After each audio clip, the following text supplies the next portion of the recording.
menjelaskan tentang materi tema 4, subtema 1, pembelajaran 1. Selamat menyaksikan.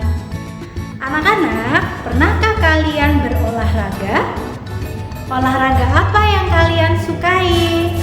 Kira-kira mengapa ya kita harus berolahraga? Nah, temukan jawabannya di sini. Oke anak-anak, sebelum kita memulai materi, coba perhatikan, silahkan diraba denyut nadinya masing-masing anak-anak. Bisa terasa? Apakah sudah ketemu denyut nadinya? Oke, bagus. Apabila sudah ketemu denyut nadinya, Bu Guru beri waktu 1 menit, silahkan kita menghitung berapa jumlah denyut nadi kita selama 1 menit.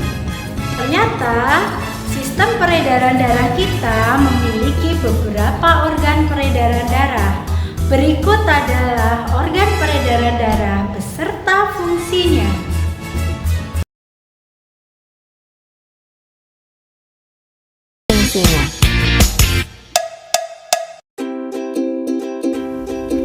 Sistem peredaran darah adalah mengalirnya darah yang dipompa oleh jantung di dalam tubuh. Sistem peredaran darah pada manusia terdiri atas jantung, pembuluh darah, dan darah.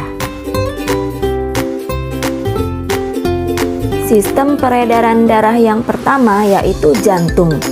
Jantung berfungsi untuk memompa darah ke seluruh tubuh. Jantung terdiri dari 4 ruang, yaitu serambi kiri, serambi kanan, bilik kiri, dan bilik kanan.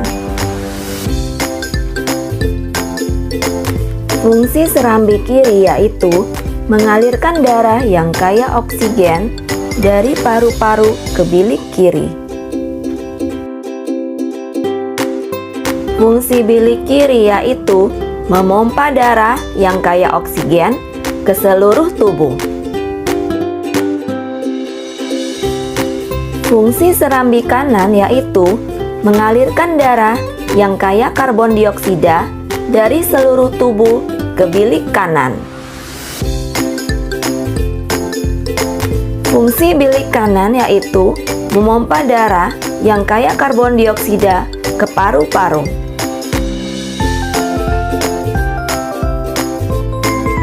Yang kedua yaitu pembuluh darah.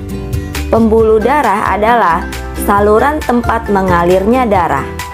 Pembuluh darah terdiri atas 3 jenis, yaitu pembuluh nadi atau arteri, yang kedua pembuluh balik atau vena, yang ketiga pembuluh kapiler. Oke, selanjutnya kita akan mempelajari tentang perbedaan arteri dan vena. Berikut adalah perbedaannya. Perbedaan pembuluh nadi dan pembuluh balik. Yang pertama, arteri terletak di bagian dalam tubuh, sedangkan vena letaknya tepat berada di bawah permukaan kulit dan tampak kebiru-biruan. Perbedaan yang kedua, dinding pembuluh arteri tebal, kuat, dan elastis, sedangkan dinding pembuluh vena tipis dan tidak elastis. Perbedaan yang ketiga, arteri mengalirkan darah keluar dari jantung, sedangkan vena mengalirkan darah menuju ke jantung. Yang keempat, arteri hanya memiliki katup pada jantung, sedangkan vena memiliki banyak katup. Perbedaan yang terakhir, denyut nadi pada arteri dapat kita rasakan dengan cara meraba atau menekan pembuluh nadi pada pergelangan tangan atau bagian leher di bawah telinga.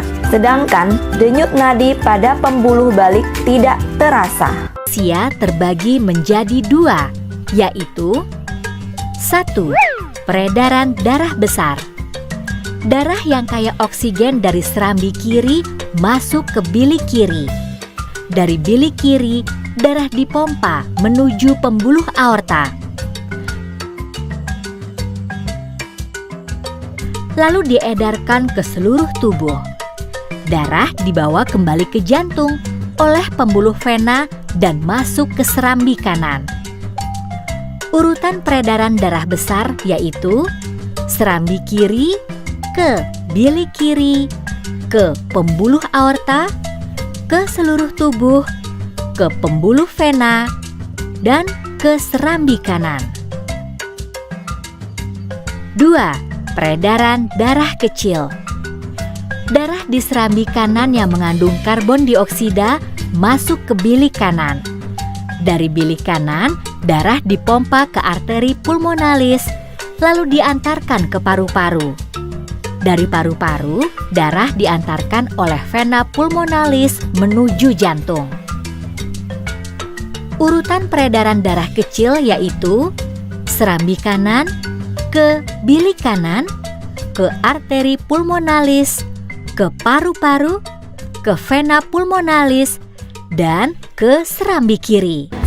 Bagaimana ya cara kerja sistem organ peredaran darah kita? Simak video berikut baik-baik ya. Berikutnya adalah proses saat jantung berdenyut. Seperti yang sudah dijelaskan di awal, jantung berfungsi memompa darah ke seluruh tubuh. Maka beginilah cara kerjanya. Saat relaksasi, bentuk jantung mengembang dan darah masih di dalam serambi kanan dan serambi kiri. Katup terbuka, lalu darah menuju bilik. Saat berkontraksi, bentuk jantung menguncup dan darah mulai dipompa keluar dari jantung menuju pembuluh darah, ke paru-paru dan ke seluruh tubuh, lalu kembali ke jantung lagi. Proses tersebut secara terus-menerus terjadi setiap jantung berdenyut. Oke, hari ini kita juga akan belajar tentang bagaimana cara membuat pantun. Nah, tata cara dalam membuat pantun bisa kita simak pada video berikut. Kita ikuti langkah-langkahnya sebagai berikut ini. Yang pertama, kita siapkan tema dan jenis pantun. Tema dapat berupa pendidikan, tema kesehatan, tema lingkungan, tema agama, dan lain-lain.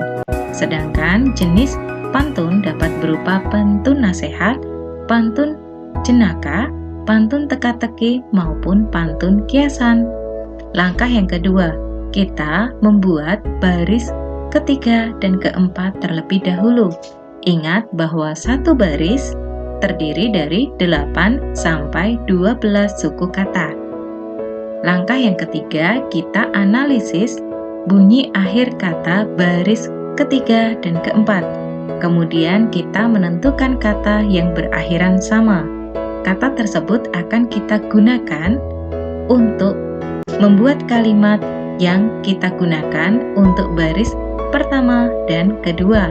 Perhatikan contoh pantun-pantun berikut. Kemudian, temukanlah isi dan makna